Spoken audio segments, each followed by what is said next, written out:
Wabarakatuh. Oke, di kesempatan ini kita akan membahas nanti mengenai bagaimana penentuan harga di dalam yang terkait dengan pengadaan. Kemudian nanti kita akan membahas lebih detail lagi mengenai elemen apa saja yang ada di dalam harga dan kemudian bagaimana harga itu terbentuk.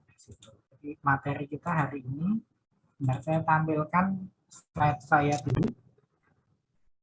Untuk tugas sebelumnya, apakah ada kesulitan atau kendala yang membuat contoh pengadaan ya?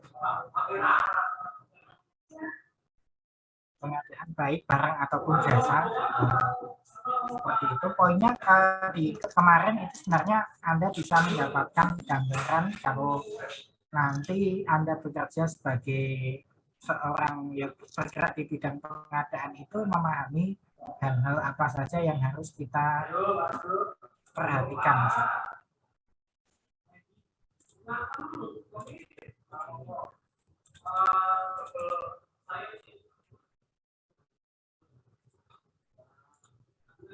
Nah, di sini kita akan menentukan definisi harga itu apa sih sebenarnya.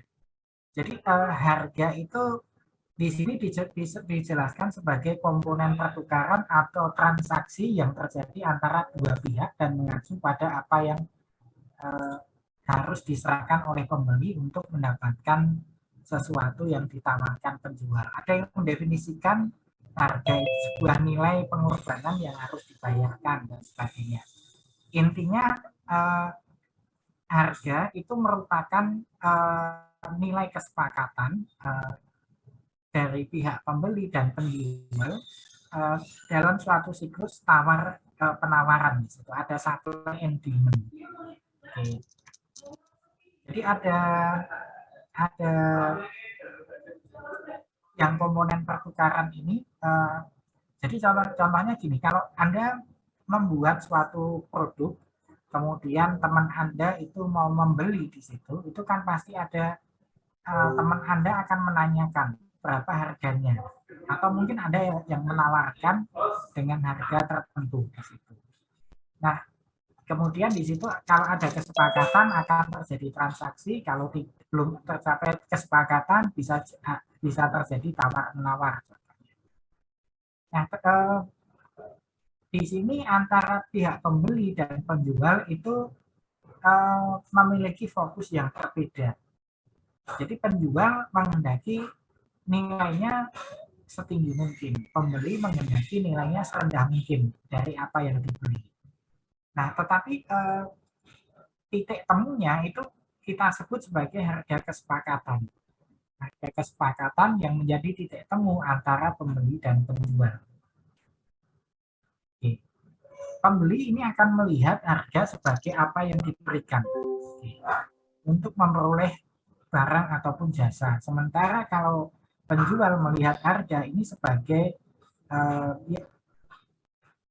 menghasilkan sebagai keuntungan yang bisa didapatkan di sana. Nah, keuntungan itu bisa didapatkan ketika kita mengetahui berapa besar jumlah pengeluarannya, dan kemudian berapa besar selisih dengan harga tersebut nanti. Jadi itu adalah harga.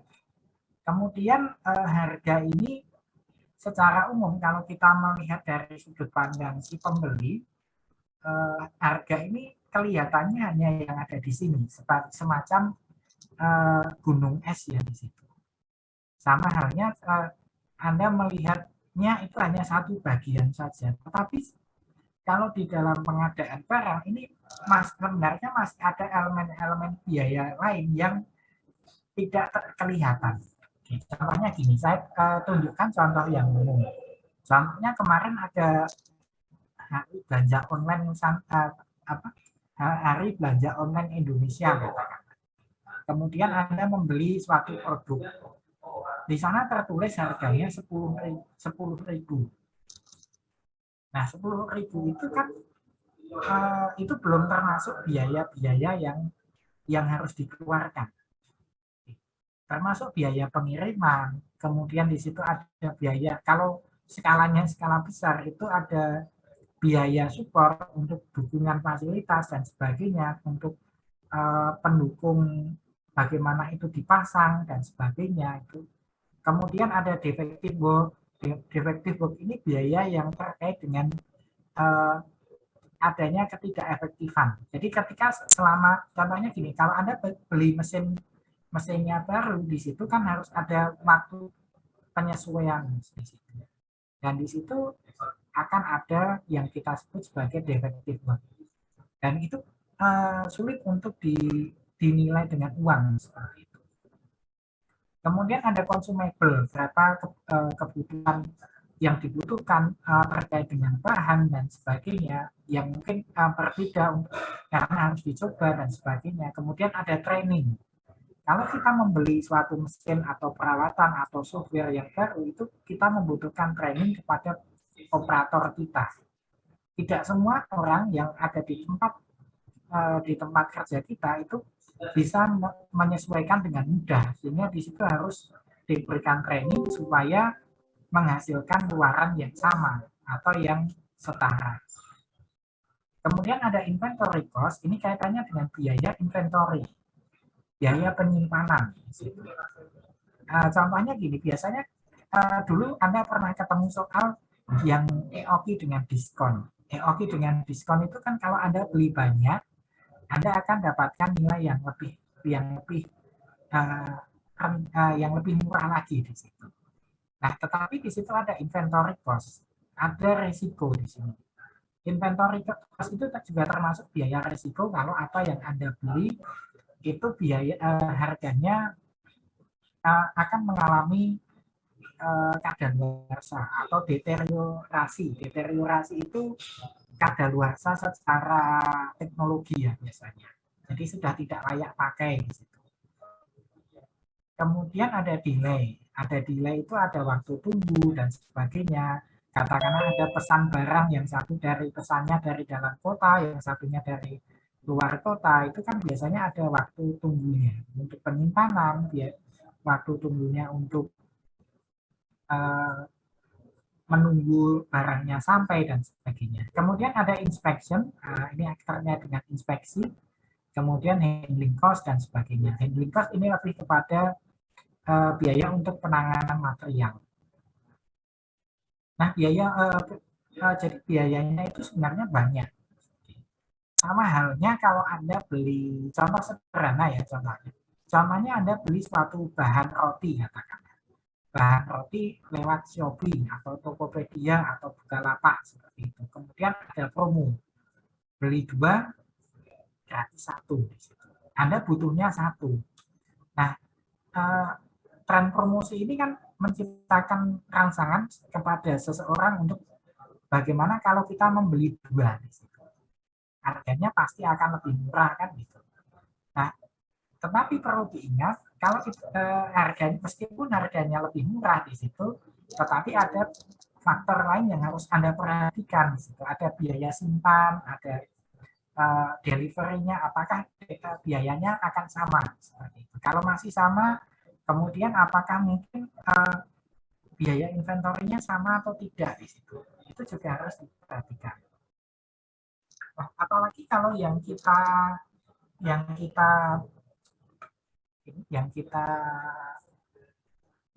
buat itu, yang kita pesan itu barang untuk produksi satu perusahaan. Itu jumlahnya bisa ratusan atau puluhan ribu unit setiap kali pembeliannya. Sehingga kalau hal seperti itu kita juga harus mempertimbangkan banyak hal. Contohnya kalau ada bahan yang lebih murah katakanlah. Bahannya yang biasanya dibeli harganya 10.000, ada bahan yang harganya 8.000. Kualitasnya hampir setara di situ.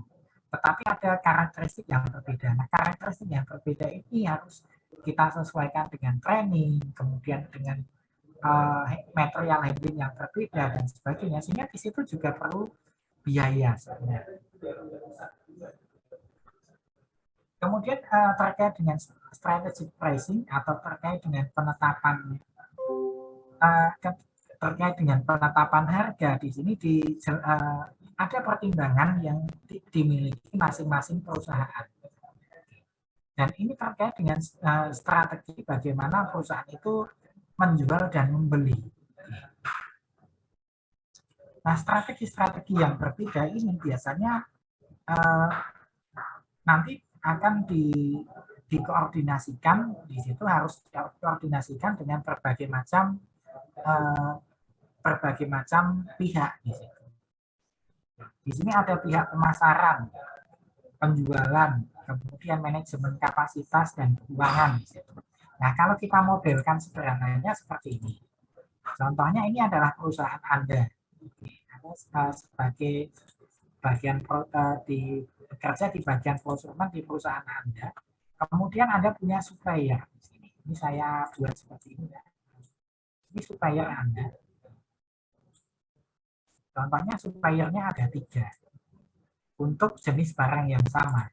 Nah, supplier pertama ini menawarkan harga, katakanlah di sini kalau membeli 1 kilo itu biayanya 15.000. Tapi kalau 15.000, kemudian tapi kalau membeli dalam jumlah 1 ton, ini harganya turun jadi 10.000.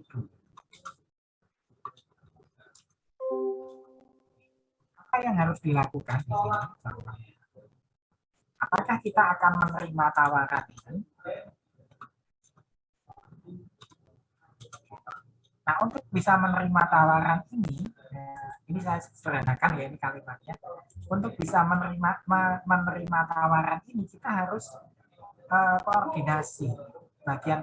Anda sebagai bagian procurement itu harus Anda koordinasikan dengan fungsi-fungsi yang terkait di dalam perusahaan itu. Tadi ada bagian marketing. Kalau ini kita ambil 1 ton, biasanya itu hanya ambil 200 kilo lah. 200 kilo per bulan. Kemudian Anda dapatkan tawaran per bulan, tawaran harganya turun 15.000 jika 1 ton. Apakah akan Anda ambil? Nah, tentu saja kalau ini diambil, kita harus menggenjot laju produksi kita seperti itu. Yang tadinya produksinya katakanlah 1.000 unit yang dihasilkan, kita harus tingkatkan produksi itu. Nah, nanti yang menentukan fungsi itu adalah bagian pemasaran. Kemudian kalau tidak produksinya, itu ada bagian gudang. Gudangnya mampu nggak menerima 1 ton ini. Kemudian nanti ada bagian produksi, mampu nggak mengerjakan dalam jumlah yang lebih banyak lagi. Nanti ada lagi bagian pemasaran. Bagian pemasaran, kalau itu ditingkatkan, sanggup nggak menjual. Kemudian kalau bagian keuangan terkait dengan uangnya, yang tadinya biasanya beli 200 kilo kali 500.000, kemudian kalau mendapatkan penawaran ini kan harus biayanya ini kan jadinya 15.000 kali 200. Kalau kali ini berarti kan 3 juta ya, anggap aja biayanya 3 juta. Oke. Kalau dengan diskon, ini biayanya yang harus dikeluarkan itu jadi 10.000 ya, 10.000 per 1 ton. Berarti dia harus mengeluarkan biaya itu 10 juta. Yang tadinya 3 juta, kemudian kalau ada diskon, ini harus mengeluarkan biaya 10 juta untuk membeli barang ini. Maka itu bisa nggak dipenuhi yang 10 juta ini. Ini contoh sederhananya ya. Kalau di luar negeri mungkin bisa 10 jutanya itu 10 juta dolar. Kalau untuk industri yang mungkin dengan kelas yang lebih besar seperti itu. Apakah ada pertanyaan sampai di sini?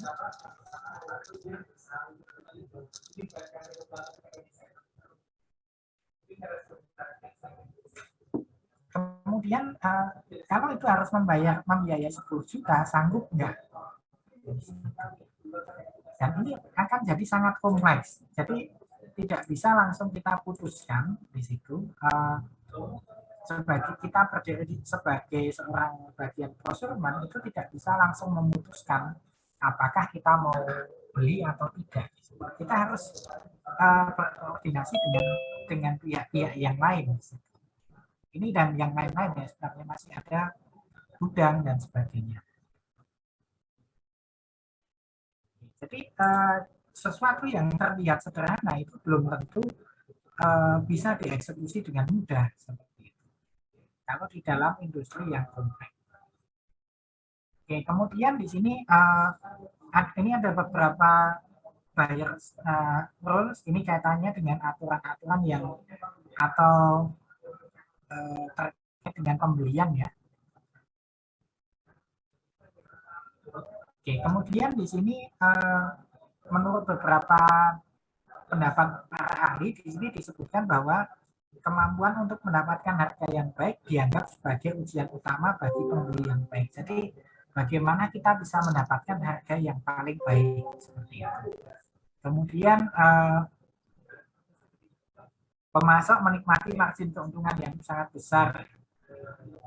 Kemudian karena pelanggan mereka mengambil resiko tidak ingin mengambil resiko mengganggu rutinitas yang sangat mapan untuk menyelidiki sumber pasokan alternatif. Ini contoh ini pernah terjadi di abad-abad yang lalu. Contohnya kalau contohnya rempah-rempah di situ. Rempah-rempah itu kan zaman dulu membelinya kan dari sekitar wilayah Eropa saja ya. Kalau tidak salah dari Konstantinopel atau dari mana seperti itu. Kemudian suatu saat ketika ada konflik di sana sehingga di situ baru keadaan yang mapan ini berubah.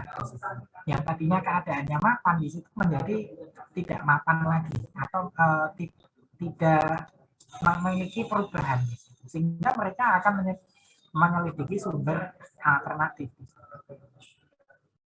Kemudian di sini peran pengadaan dalam pengadaan ini tidak memiliki kata terakhir tentang harga. Jadi harga ini senantiasa berubah-ubah. Kalau di dalam pengadaan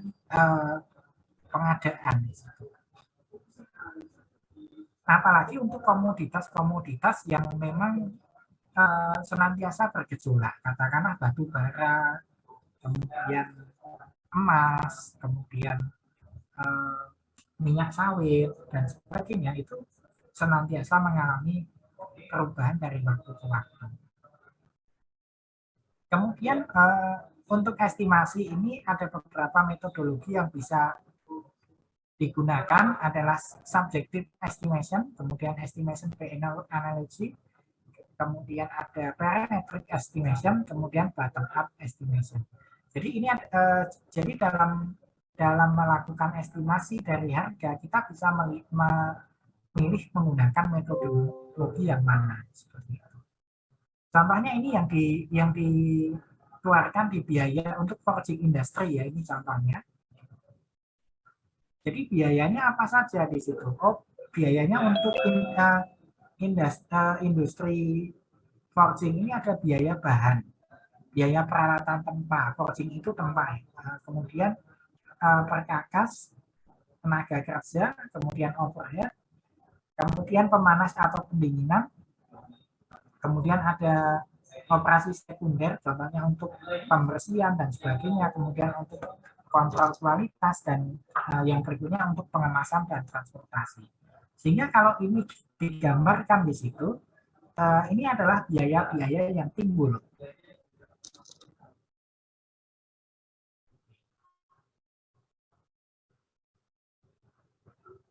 Nah, biaya-biaya ini timbul disebabkan karena banyak hal yang harus dikerjakan di sini.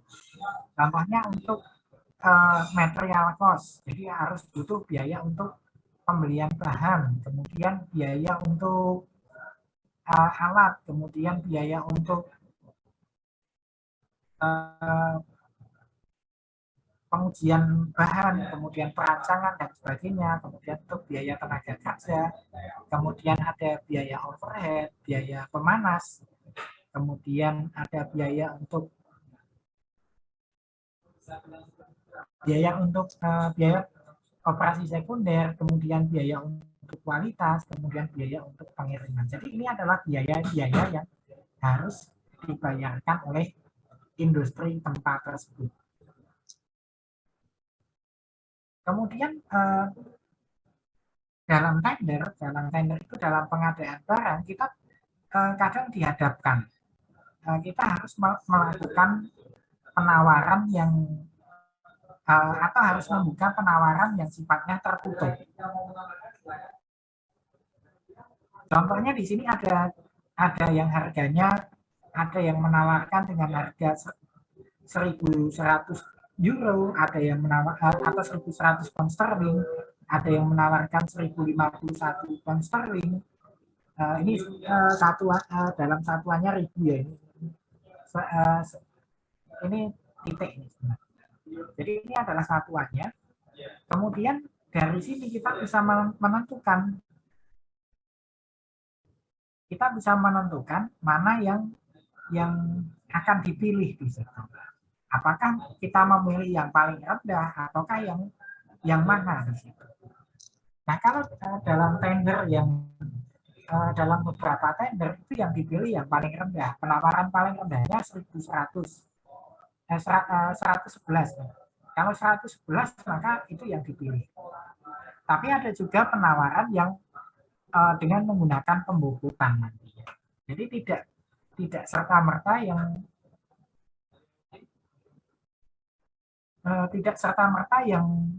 yang nilainya paling rendah itu yang akan dipilih. Tetapi ada aspek-aspek lain yang akan dilihat kembali. Kemudian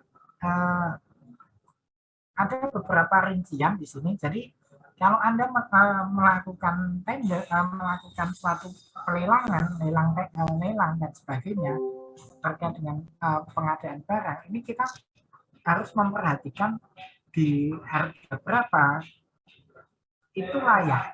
Jadi ada contohnya ada supplier A, ada supplier B, ada supplier C menawarkan dengan harga yang berbeda-beda. Kemudian mana yang mau kita pilih di situ? Yang kita pilih itu contohnya yang kita pilih yang 151. Kenapa nggak yang 111? Oh ternyata 111 setelah dihitung itu hitungannya tidak masuk atau tidak memungkinkan di situ. Masa melakukan pekerjaan ini biayanya sekian di situ. Sehingga di situ juga akan dilihat track record atau rekam jejak dari perusahaan itu tadi. Kemudian ada model biaya terperinci, kemudian ada lelang terbaik. Jadi kalau dalam metode model biaya terperinci ini,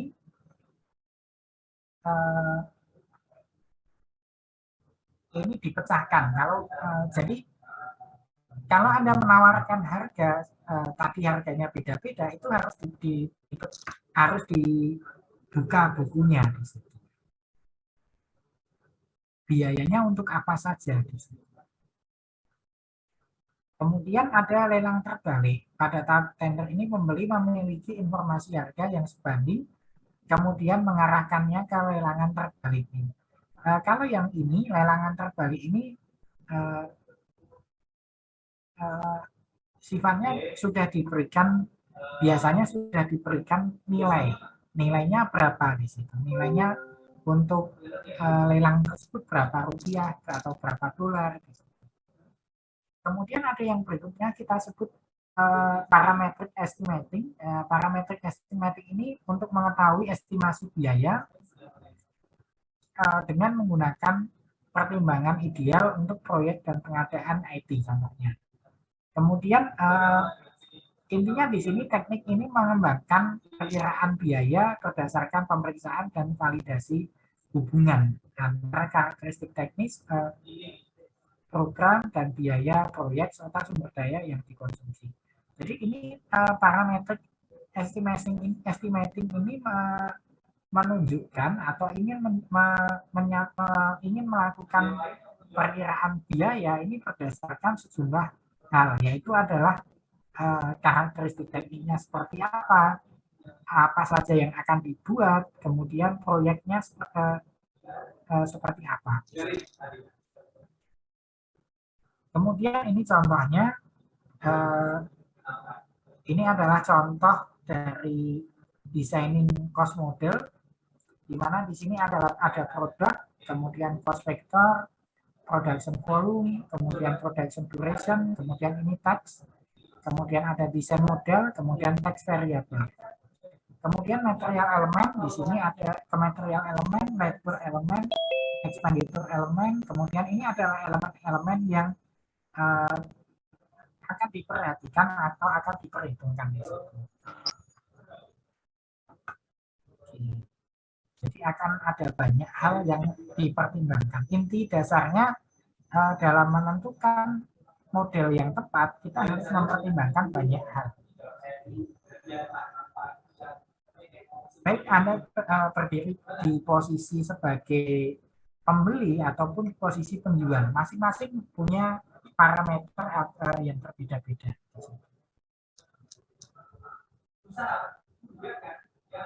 Kemudian ada teknik parametrik. Ini alat dan teknik parametrik memiliki lebih banyak fleksibilitas daripada pendekatan lainnya di sini. Kenapa demikian di situ?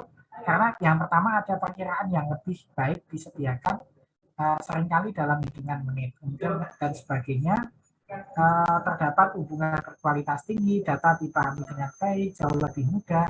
Kemudian penetapan biaya awal, tidak diperlukan bom, jauh lebih mudah untuk menangani perubahan. Kemudian ada project activities terkait dengan aktivitas proyek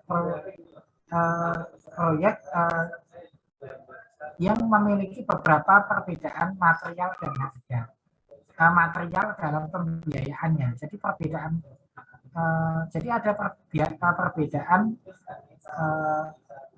Jadi di sini ada perbedaan antara bahan, antar harga bahan dalam antara satu titik waktu dengan titik waktu yang lainnya. Dan ini disebabkan karena apa? Yaitu waktu, di sini waktu nilai historis versus biaya masa depan. Intinya bahwa di sini terkait dengan prediksi. Waktunya seperti apa? Kemudian di sini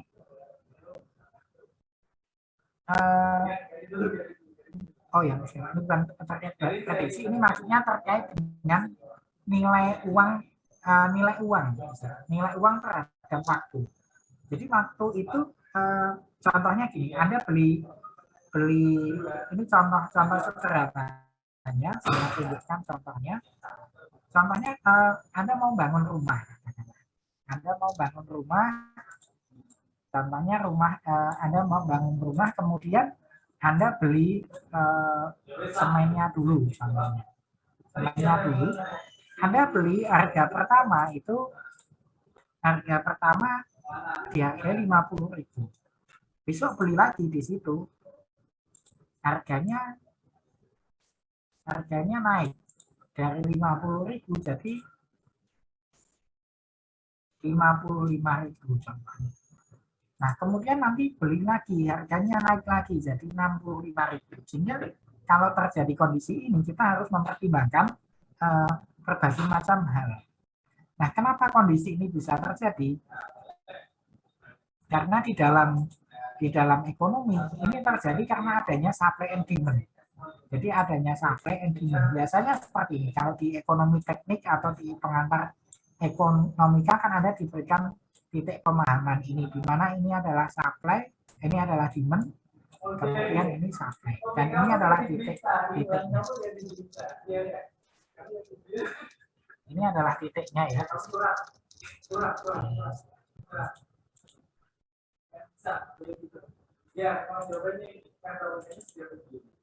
Nah, di sini titik waktu ini akan terjadi inflasi dan deflasi. Nilai uang terhadap waktu itu berbeda. Kalau Anda beli tahun ini belum tentu sama dengan nilai uang di tahun depan, meskipun jumlah nominalnya sama. Kemudian kemudian di situ tenaga kerja versus materi. Jadi dalam cost estimating relationship ini kita melihat tenaga kerja itu apakah selalu sama atau tidak, maksudnya dalam perlakuannya di situ. Kemudian di situ berulang atau tidak berulang, ini sudah akan menyebabkan di mana biayanya itu bisa bergeser atau berubah. Kuantitas dan tingkat produksi membuatnya dalam ukuran batch kecil atau batch besar itu juga akan menyebabkan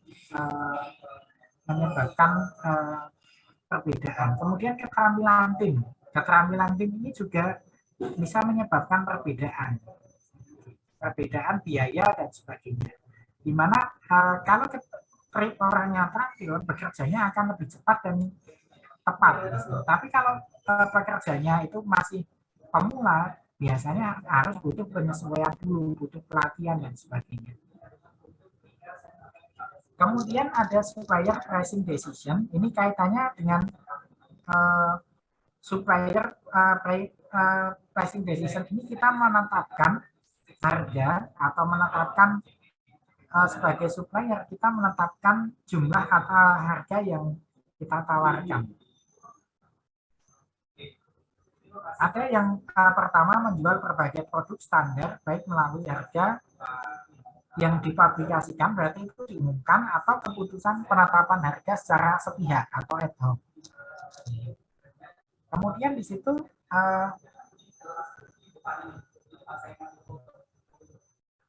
situ persyaratan proyek, kemudian meluncurkan produk atau layanan baru, menjual produk atau layanan untuk memenuhi situasi darurat, dan kemudian keputusan strategis untuk berhenti menjual dan sebagainya. Di sini akan ada pricing decision yang berbeda antara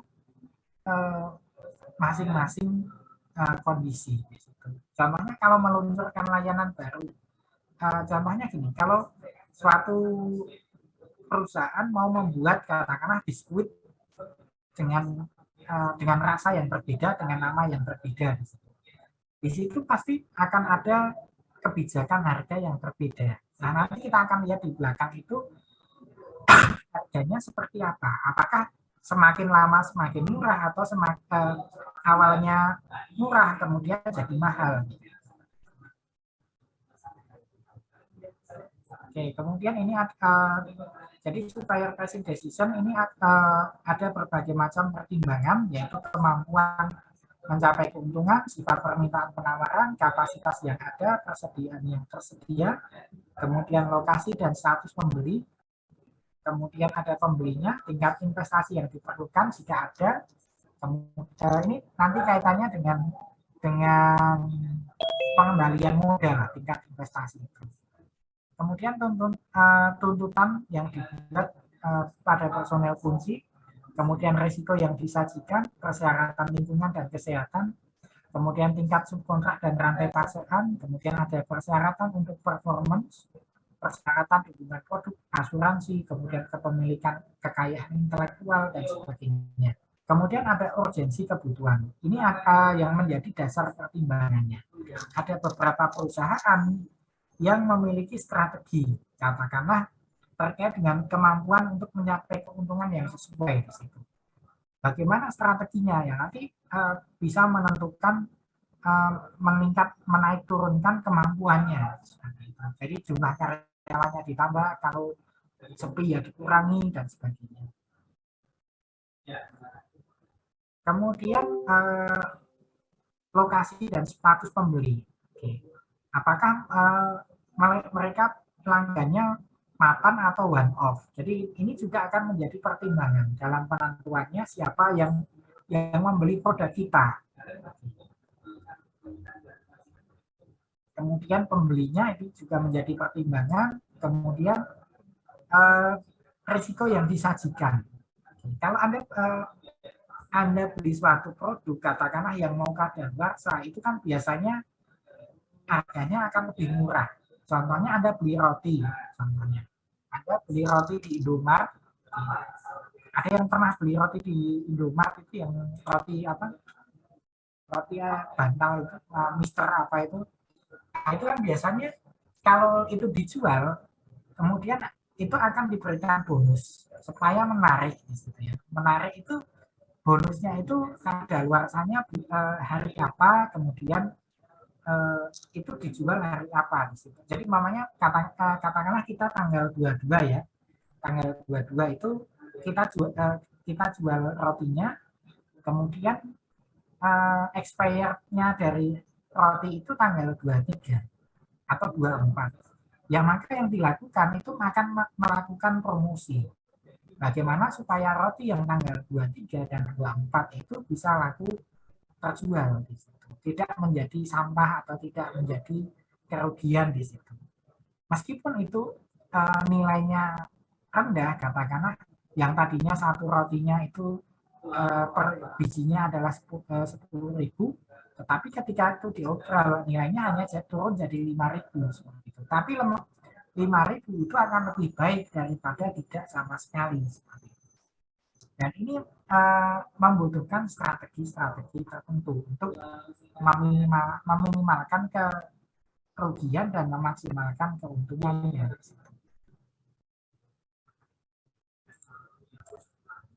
Kemudian ada beberapa pricing strategi yang umum. Ini ada skimming pricing. Skimming pricing ini terkait dengan produk-produk yang masih baru, masih belum ada pesaingnya, patennya masih sangat baru contohnya. Itu kan kalau scamming pricing ini dalam penentuan harga di situ akan terjadi penurunan harga yang dramatis contohnya. Jadi contohnya gini, kalau Anda lihat contohnya apa ya? Contohnya yang pernah saya alami lah contohnya. Contohnya adalah layanan swab di situ, layanan swab antigen itu. Layanan swab antigen itu kalau saya swab 5 atau 6 bulan yang lalu itu saya swab itu sekali swab itu sekitar kisaran 200.000. Jadi harganya 200.000 untuk biaya swabnya. Sebelumnya itu lebih mahal lagi untuk antigen. Nah, tetapi semakin lama itu kan jumlah pasokannya atau jumlah orang yang jumlah demand-nya itu kan semakin menurun, sedangkan pasokannya tetap. Sehingga yang terjadi di situ biayanya akan turun. Meskipun tidak ada regulasi, itu suatu saat juga akan turun sendiri di situ. Kenapa demikian? Karena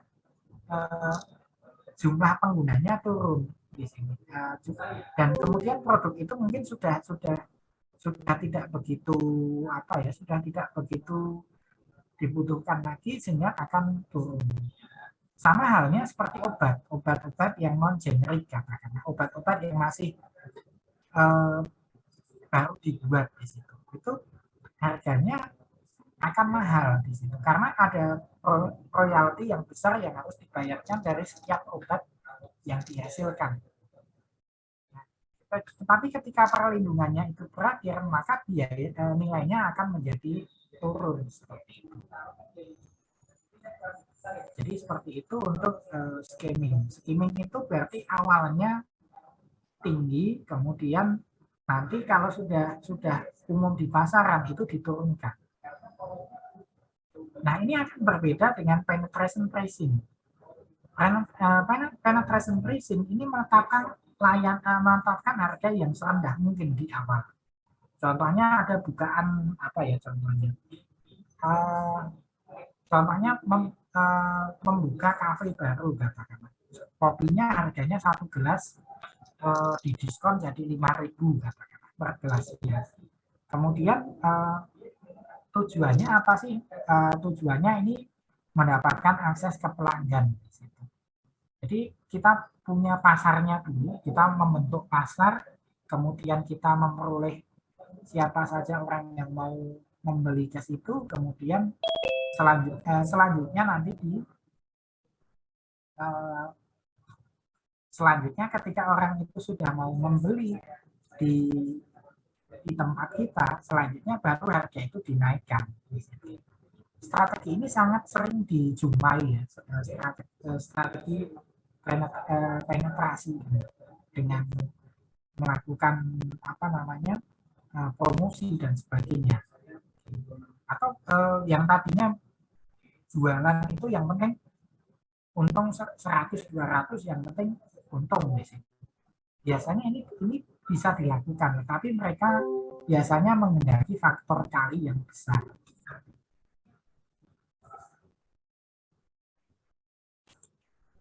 Oke, kemudian saya lanjutkan. Kemudian ada full cost pricing. Full cost pricing ini menghitung semua biaya, tapi yang biayanya banyak itu dihitung semuanya, kemudian nanti dibebankan ke dalam harga. Ini full cost pricing.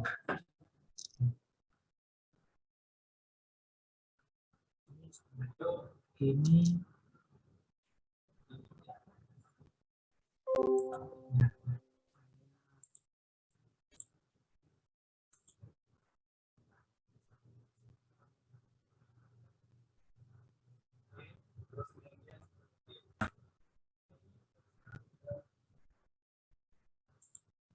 kemudian kalau yang buyer related pricing ini kaitannya dengan kita memancing. Jadi memancing untuk mengetahui kemampuan pembeli itu seperti apa. Jadi buyer related pricing ini akan menyesuaikan dengan siapa yang membeli. Kalau Anda menjual suatu produk yang dikhususkan untuk segmen menengah ke bawah, maka Anda akan memberikan pricing atau menentukan harga itu yang sesuai dengan isi dompetnya mereka. Sebaiknya kalau Anda menjual produk untuk segmen menengah ke atas, Anda juga harus menyesuaikan harga yang sesuai dengan isi dompetnya mereka juga. Jadi kepada siapa produk itu dibeli itu kan itu akan menentukan. Nah, kalau dalam konsep procurement ini juga bisa dilakukan oleh si supplier contohnya. Katakanlah kita berdiri di bagian procurement ya. Bagian procurement perusahaan itu bisa dilakukan oleh supplier kita. Supplier kita mengetahui oh ternyata itu pabriknya pabrik guna klip katakanlah yang punya keluarga X katakanlah kan punya asetnya sekian triliun dan seterusnya. Kemudian sudah impor kemana-mana, sudah ekspor kemana-mana contohnya dan seterusnya. Tentu di situ kita akan itu akan memberikan pendekatan yang berbeda bagi si pemasok kita untuk menawarkan harganya berapa. Apakah ditawarkan dengan harga yang sama dengan menawarkan di UKM yang kapasitasnya kecil atau mungkin bisa lebih mahal atau lebih murah lagi. Karena yang dikehendaki di situ kalau mereka jualannya lebih murah, dikehendaki bisa menjual dalam kuantiti yang besar. Nah, masing-masing orang itu punya strategi pricing yang berbeda-beda. Masing-masing supplier pelaku usaha itu bisa mempunyai masing-masing memiliki strategi pricing yang berbeda. Tetapi yang paling umum digunakan itu sebenarnya full cost pricing. Jadi membebankan seluruh biaya ke harga. Ini yang melakukan ini 80%. Kalau yang lain-lain ini menyesuaikan, hanya di bawah 20% yang melakukan. Kemudian ada promosional pricing. Ini sering Anda temukan ini di bidang retail ya, contohnya buy one get one free, contohnya. Beli dua atau beli satu gratis satu, atau beli dua gratis satu, dapat diskon dan sebagainya. Itu promosional pricing. Nah, promosional pricing ini juga bisa terjadi di lingkup industri.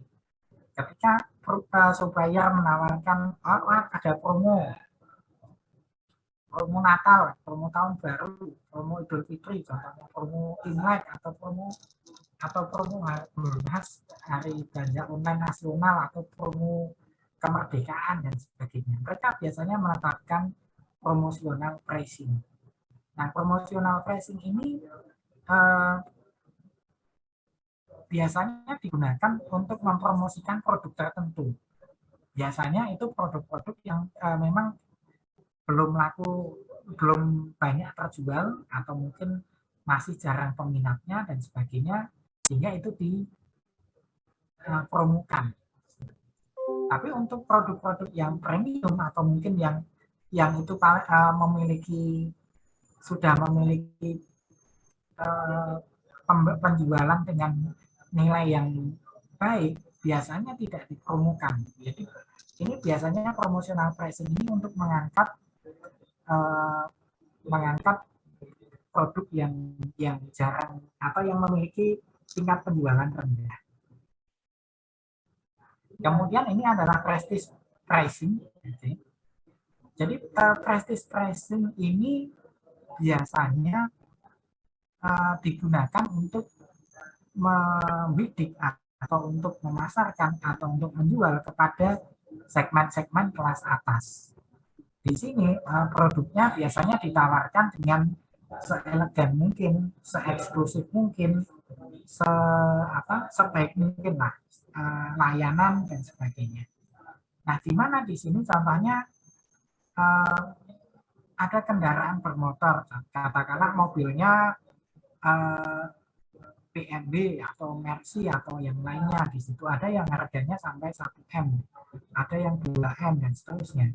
Atau mungkin tasnya Syahrini, katakanlah tasnya Syahrini, satu tas itu bisa ada berapa M.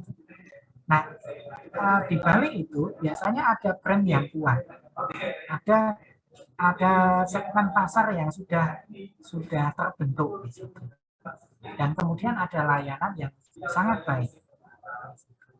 Dan ketika itu dijual murah, maka itu malah akan kehilangan segmen pasarnya, prestige pricing. Kalau murah itu tidak prestige lagi, atau kehilangan prestisnya, atau mungkin malah ibarat kata itu malah menurunkan menurunkan derajatnya. Contohnya itu prestige pricing. Kemudian ada beberapa strategi pricing yang berbeda, ada diversionary pricing. Contohnya ini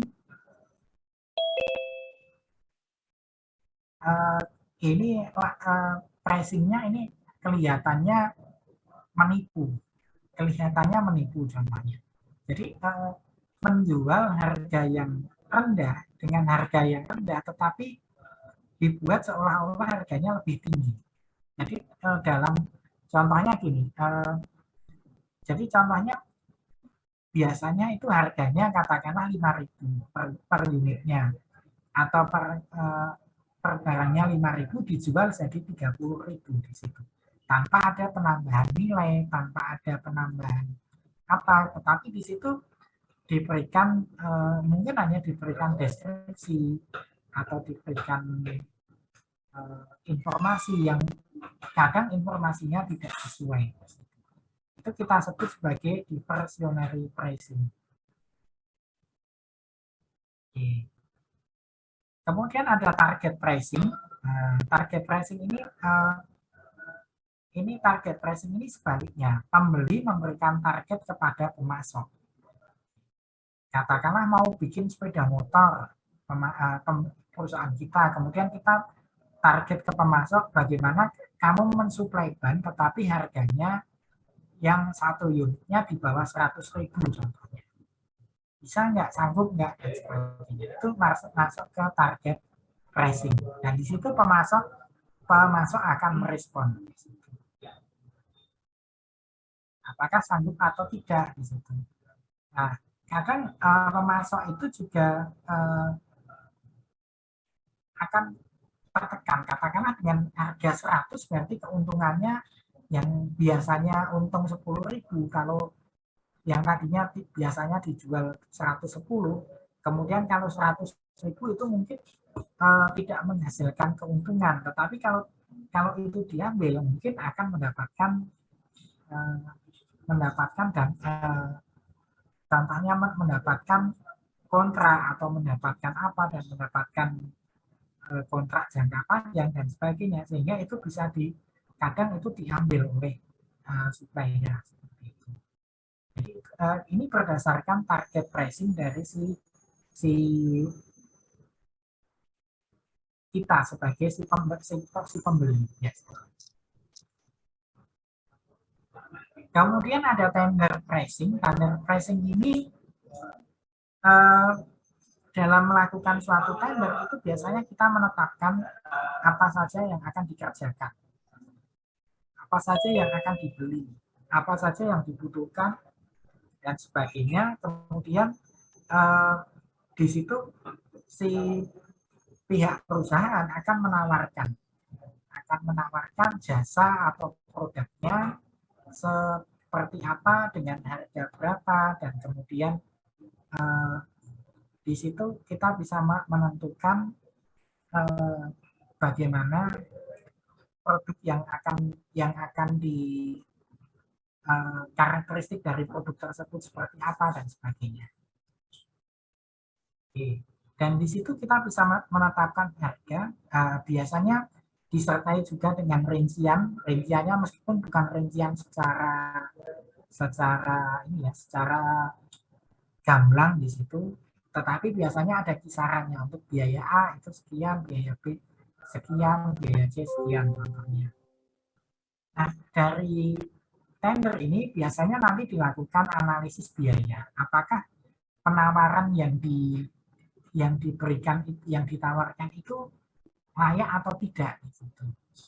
Jadi ada dalam penawaran itu biasanya ada katakanlah biaya untuk perusahaan akan memberikan estimasi biaya untuk penggajian, untuk penggajian itu dalam pengupahan ya, di tepatnya pengupahan dan sebagainya. Di situ pihak perusahaan itu bisa menilai, oh ini layak atau tidak di situ.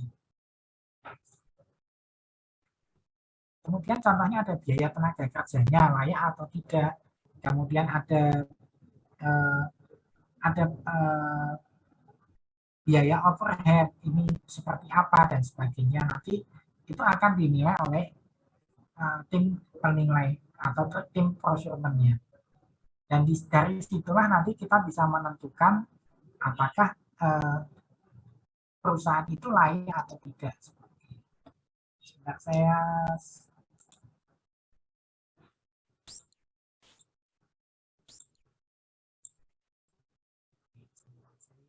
tampilkan.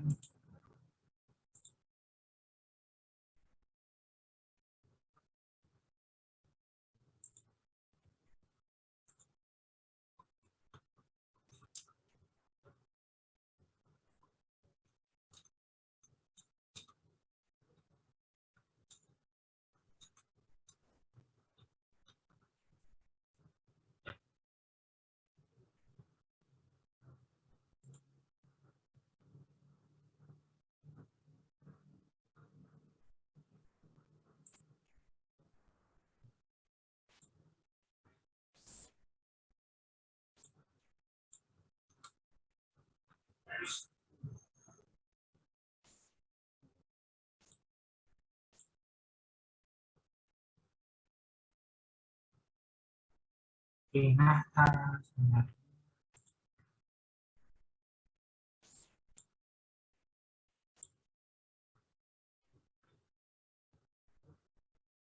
Ini sebentar saya tunjukkan contoh untuk tender.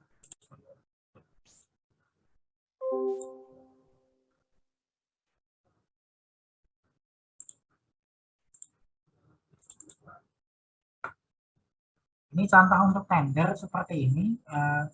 Jadi contoh penawaran untuk tender IT. Contohnya di sini ada contoh proposal penawaran tender untuk teknologi informasi. Di sini tender itu apa, pihak yang membutuhkan barang dan jasa dan sebagainya. Kemudian ini contohnya, ini contoh pengumuman pelelangan umum. Contohnya seperti ini. Kemudian nama pekerjaannya apa di sini. Contohnya jasa pemindahan sekat, atau mungkin kalau barang itu ya nanti dituliskan dalam bentuk barang seperti itu. Kemudian ada pendaftaran pelelangan, ini adalah mekanismenya untuk pendaftaran pelelang. Di situ ada tanggalnya berapa, waktunya berapa, kemudian ada tempat untuk pelaksanaannya. Kemudian ada dokumen lelang, ini contohnya lelangnya terkait dengan KPK ya contohnya, sehingga di sini websitenya KPK. Kemudian ini AAMWIS. Ini saya apa namanya? Ini penjelasan dari panitia tender, ini istilahnya seperti bahasa Belanda di situ. Ini terkait dengan RKPS dan seterusnya. Di sini barang dan jasa dalam bentuk kontrak, kemudian di situ ada surat penawaran, tender dan sebagainya. Kemudian ini contoh daftar harga dan spesifikasi harga. Ini contohnya. Ini apa aspek jasanya, contohnya setting dan merakit server, kemudian penempatan dan instalasi printer dan seterusnya. Ini adalah jasanya. Kemudian di sini ada perangkat keras, lokal area network, dan kemudian peralatan tersebut, ini peralatan-peralatan yang ada di situ. Contohnya, kemudian di sini ada biayanya. Biayanya ini adalah biaya pemindahan peralatan, contohnya. Biaya pemindahan peralatan ini dipindahkan ke sana. Kemudian biayanya berapa per unsurnya, contohnya 75 juta. Kemudian instalasi sesuai dengan layout, biayanya berapa di situ, contohnya 115 juta. Kemudian otomasi perkantoran berapa biayanya di situ, ada. Kemudian ini contoh pasal-pasalnya, nanti kita bisa melihatnya dari sini. Oke, contohnya seperti itu. Nah, kemudian untuk tugas Anda diminta untuk membuat pengumuman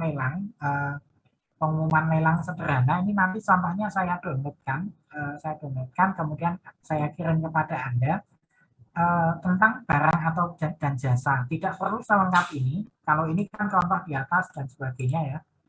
Yang penting harus ada di dalam pengumuman yang Anda buat itu, karena Anda kan seolah-olah bukan terkait dengan institusi ya, tetapi mungkin lebih ke swasta. Silahkan di sini yang jelas harus ada adalah contoh pengumumannya, pendaftaran lelang, bla bla bla dan sebagainya. Ini ketentuannya silahkan Anda buat, kemudian ini dilaksanakan di mana, tidak perlu dijelaskan secara detail. Yang penting di situ menjelaskan ringkas saja apa yang harus dibuat di situ.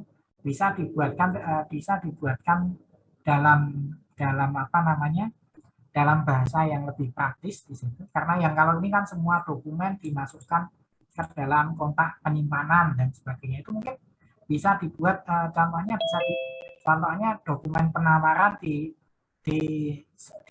dikirimkan dalam bentuk amplop tertutup, itu kan sudah selesai ya, seperti itu. Oke, kemudian ada spesifikasi harga dan spesifikasi jasanya. Nanti silakan Anda buat barangnya apa saja yang mau dibuat, apa saja yang mau ini yang bisa Anda buat dalam bentuk tabel, tidak usah dijelaskan secara rinci seperti ini, tidak masalah ya, seperti itu. Yang penting dijelaskan, muncul di situ biayanya apa saja, kemudian contoh daftar harga dan spesifikasi barangnya, itu nanti silahkan dituliskan di situ. Kemudian ada pasal dalam surat perjanjian, ini apa saja yang akan ini mungkin bisa mengikuti contoh yang ada di sini. Contohnya seperti ini. Apakah ada pertanyaan? Kita coba contoh proposal yang lainnya. Contoh yang lainnya. Mungkin karena apa ya? Ini banyak banyak banyak terkait dengan ini ya. Jadi terkait dengan pemerintah di sini ya banyak kita dapatkan contohnya. Eh, Nanti saya tuliskan aja di situ yang harus ditampilkan apa. Mungkin kita mengikuti contoh yang sederhana ini saja dulu. Kemudian nanti saya bikinkan poin-poinnya yang harus ada di dalam pengumuman itu apa saja di situ. Untuk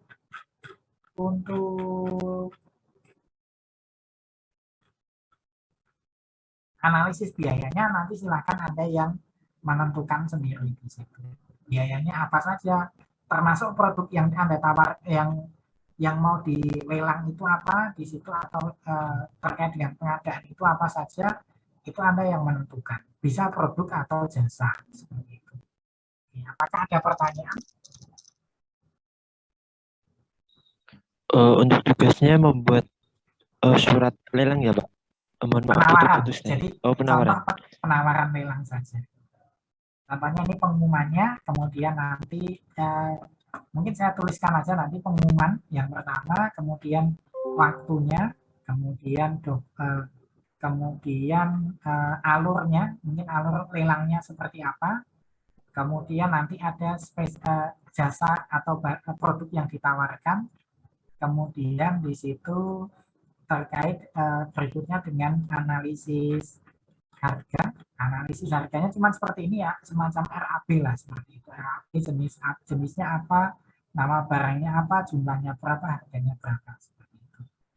Silahkan nanti Anda tuliskan, kemudian pasal-pasal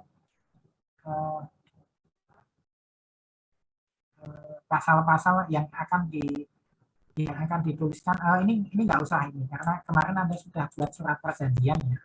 Jadi cukup sampai di contoh daftar yang Anda buat seperti ini sampai ke ini saja lah, sampai ke jenis ini saja, jenis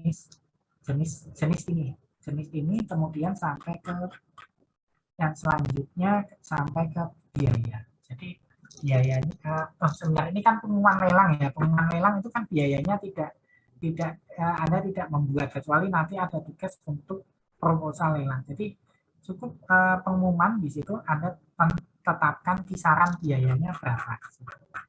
Kisaran biayanya apa? Kemudian nama pekerjaannya ini nama pekerjaan atau nama proyeknya. Nanti bisa Anda tuliskan, kemudian perkiraan nilai pekerjaannya seperti apa. Sebenarnya tadi sama ya, perkiraannya 310 juta.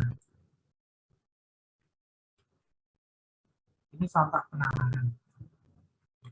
Jadi Anda buat sampai sini saja, Mas, sampai ini pekerjaan dan nilai pekerjaan ini saja. Berapa apa yang mau di pekerjaannya apa saja nanti bisa dituliskan di sini, nama pekerjaan atau nama produknya apa saja, kemudian jumlahnya berapa di sini karena ini kan jumlahnya tidak dicantumkan ya, mungkin bisa Anda tulis jumlahnya 1 kontainer atau 1 ton atau berapa, kemudian perkiraan nilai pekerjaannya berapa. Jadi lebih ke pengumuman lelang saja. Itu saja mungkin yang dapat saya sampaikan. Apakah ada pertanyaan terkait dengan ini?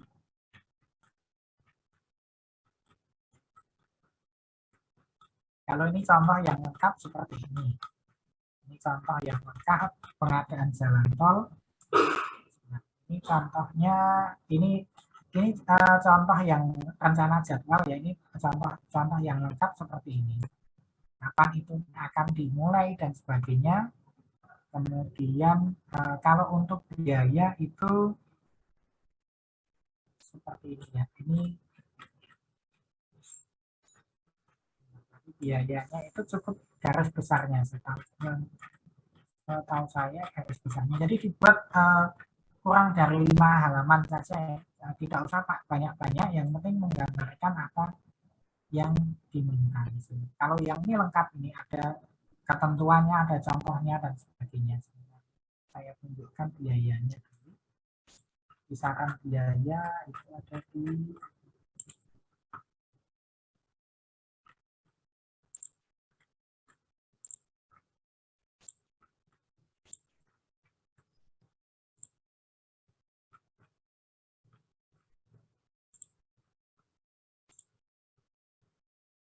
rencana pengadaan.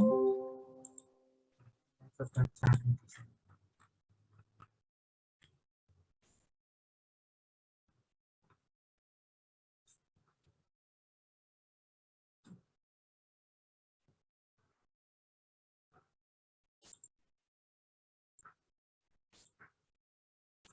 Yang harus ada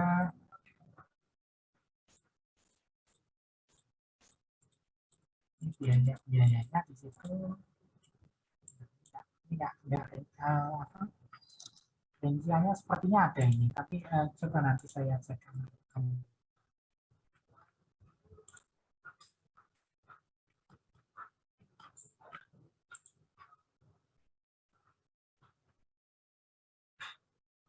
Ini contoh penawaran yang lengkap ya, ini ya contohnya. Oke, mungkin itu saja yang dapat saya sampaikan. Nanti formatnya saya share saja di grup, kemudian di e-learning saja. Nanti saya tunjukkan di sana apa yang harus ada dalam pengumuman tersebut. Tapi kurang lebihnya itu hanya terkait dengan mekanisme dan kapan itu terkait dengan pengumuman, kemudian tahapan, kemudian ada kisaran biaya saja. Kisaran biaya itu dalam arti untuk masing-masing proyek kita, masing-masing pekerjaan itu berapa. Itu saja yang dapat saya sampaikan. Apakah ada pertanyaan terlebih dahulu?